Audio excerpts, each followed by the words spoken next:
Et l'application ultime, si vraiment jamais tu n'as plus du tout de place dans ton téléphone et que tu dois avoir une seule application sur le sujet, c'est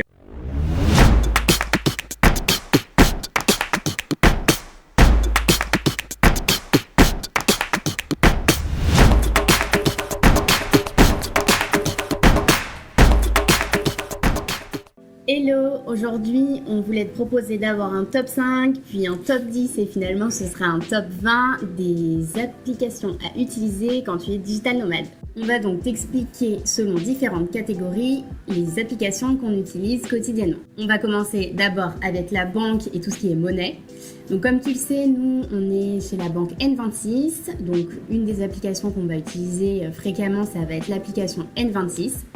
Ce qui est cool avec cette application, c'est que tu peux faire les choses très facilement, comme des virements. Tu peux aussi bloquer ou débloquer ta carte selon le moment où tu vas l'utiliser ou non. Ça te permet de ne pas te faire pirater ton compte ou je ne sais quoi à l'étranger.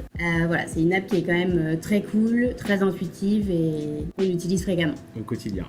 Toujours dans la même catégorie, on utilise Currency, donc, qui te permet de faire des conversions de devises, donc pour savoir combien une devise a valeur en euros par exemple. Donc c'est toujours utile d'avoir ça pour savoir combien tu vas payer à peu près en euros.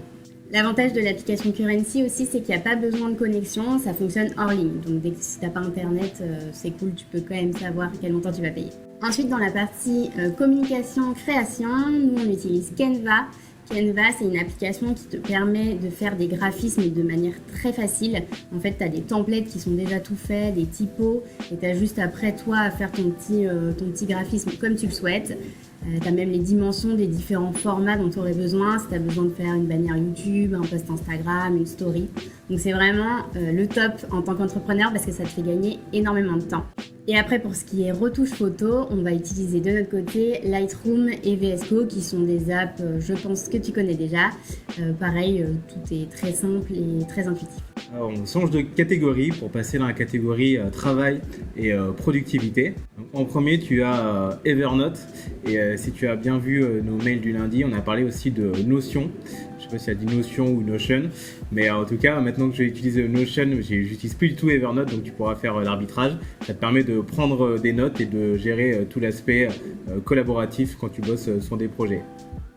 Alors ensuite, toujours dans la catégorie travail et productivité, donc il y a Shine, qui permet d'avoir un compte professionnel pour freelance et indépendant. C'est vraiment parfait parce que tu vas pouvoir créer tes factures. L'app est extrêmement intuitive.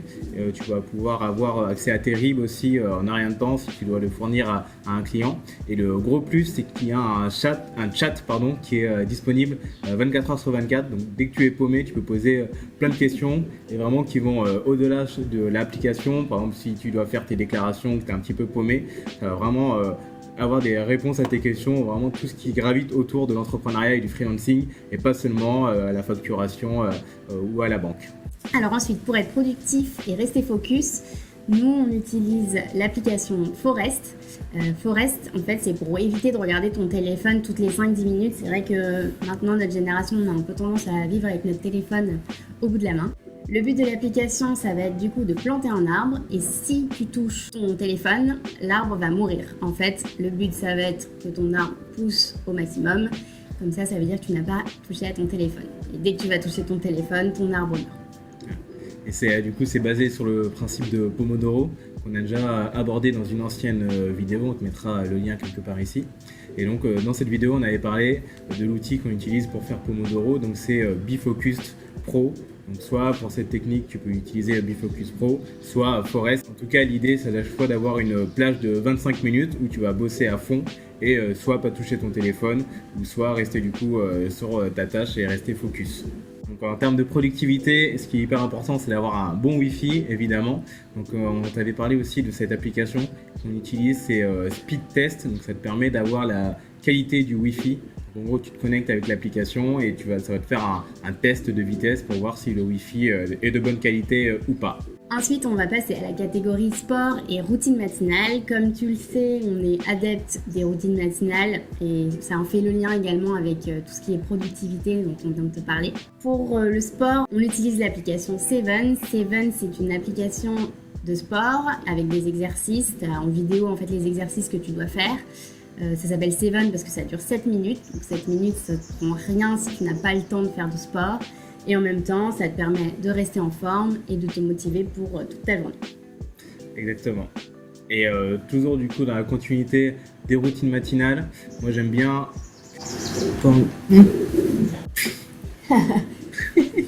C'est une libellule. Ouais. Toujours dans la partie routine matinale. Donc, après le sport, moi ce que je fais de la méditation. Donc, j'utilise l'application Mindful. C'est une application qui est gratuite, donc c'est pratique.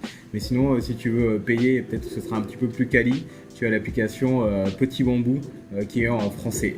Ensuite, comme tu le sais, on est adepte des podcasts. Du coup, là, on utilise l'application podcast. Et ce qui est cool, c'est que tu as un catalogue quand même riche et varié sur toutes les thématiques que tu souhaites. Ensuite, tu as les VPN. Donc avant de partir, on ne savait pas du tout ce que c'était un VPN, donc peut-être que toi non plus. Mais en gros, ça te permet deux choses. Dans un premier temps, ça te permet de sécuriser tes données lorsque tu vas être sur un Wi-Fi public. Donc quand tu vas travailler dans des cafés ou des coworking, ça va te créer, en fait, ça va masquer entre guillemets ton adresse IP et te proposer une adresse IP secondaire pour te connecter. Donc ça va sécuriser tes données. Et le deuxième point utile, c'est que tu vas pouvoir, en fait, par exemple sur Netflix, te connecter au catalogue des pays que tu souhaites. Donc nous en Indonésie, par exemple sur Netflix, le catalogue est assez pauvre, enfin pas pauvre, mais c'est le catalogue indonésien. Donc du coup on se connecte au VPN et on met le VPN en France, comme ça on a accès à notre catalogue comme si on était encore en France. Et donc le VPN qu'on utilise, c'est NordVPN, qui est payant entre autres. Ensuite, évidemment, on va parler de tout ce qui est réservation quand tu es à l'étranger. Donc ça, nous, on passe par Booking et Airbnb, comme beaucoup, je pense. D'ailleurs, on te mettra dans le lien de la description notre code de réduction Booking si jamais ça t'intéresse. Ensuite, on passe à la catégorie contact et appel. Alors, on utilise une app que tu connais sûrement déjà, qui est WhatsApp. Que ce soit professionnellement parlant ou personnellement parlant, on l'utilise quotidiennement. Ensuite, toujours dans la même catégorie, on a Skype que tu connais forcément, mais il y a une fonction qui est peu connue, c'est que tu peux en fait acheter un numéro de téléphone français. Ça peut être utile si ton client n'a pas WhatsApp et que tu veux l'appeler. Tu vas acheter un numéro et tu vas acheter du crédit. Ça va te permettre de pouvoir l'appeler avec ton portable ou ton ordinateur, et sur son téléphone il va s'afficher un numéro français, même le numéro que tu choisis par exemple. Et donc du coup ça va être beaucoup plus simple pour communiquer avec des gens qui n'ont pas forcément WhatsApp ou qui ne veulent pas passer par de la visioconférence. Et dans la même veine, on a Loom. Ça, c'est plus pour travailler sur des projets.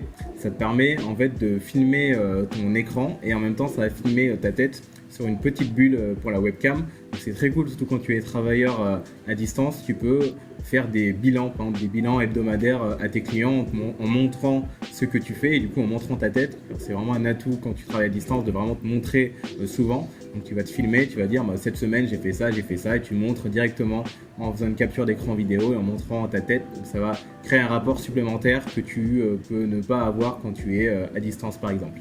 Alors ensuite, quand tu es à l'étranger, forcément, il y a un point qui revient souvent, c'est se faire comprendre. Et donc maintenant, on va passer à la catégorie traduction.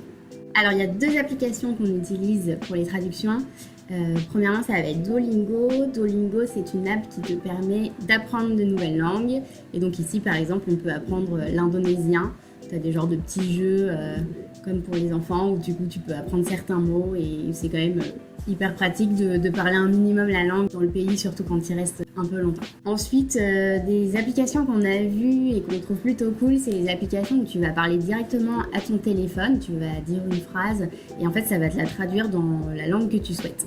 Ça, c'est vraiment cool. On a eu l'expérience au Vietnam où le chauffeur de taxi ne parlait pas un mot d'anglais et du coup, il voulait nous dire plein de choses et en fait, il utilisait cette application. Et pour le coup, c'est vrai qu'il ne faut pas oublier que selon les pays où tu peux aller, les gens ne parlent pas forcément anglais et c'est quand même intéressant, c'est quand même important, je veux dire, de se faire bien comprendre quand tu organises des choses. Alors, il y a pas mal d'applications qui font ça. Il y a eTranslate Traducteur, il y a Parler et Traduiser Traducteur. Il y a Reverso, enfin voilà, en gros tu tapes Translate dans ta barre de recherche d'applications. Il y en a certaines qui sont payantes, donc après à toi de voir si tu veux payer ou pas. Mais c'est vrai que c'est plutôt chouette. Ensuite, la dernière catégorie, c'est plus les applications pour se retrouver, pour trouver des endroits pour travailler, par exemple.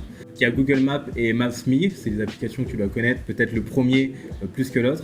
Donc ça permet, quand tu vas dans une destination, de pouvoir toujours te repérer. Pour les deux applications, le gros avantage, c'est que tu peux télécharger les cartes. Donc ça veut dire que si tu n'as plus de connexion, tu peux quand même te repérer.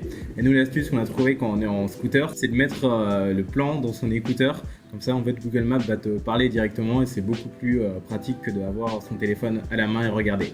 Et l'application ultime, si vraiment jamais tu n'as plus du tout de place dans ton téléphone et que tu dois avoir une seule application sur le sujet, c'est Work From.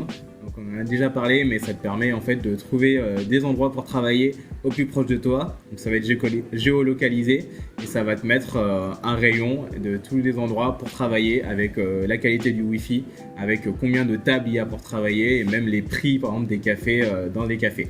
C'est super top, donc on te la conseille vraiment en premier lieu. Voilà, c'était notre top 20 des applications à utiliser quand on est digital nomade. Après, n'hésite pas toi à nous dire en commentaire les applications que tu utilises, auxquelles on n'aurait pas forcément pensé.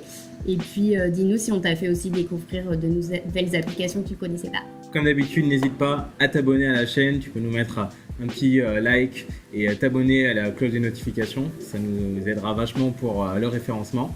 Et si tu n'es pas encore au courant, nous, tous les lundis, on envoie un mail avec des conseils, des ressources et un outil numérique pour t'aider à te lancer dans ta carrière de travailleur à distance. Donc le lien est aussi dans la description. On te dit à très bientôt. Salut! Bye.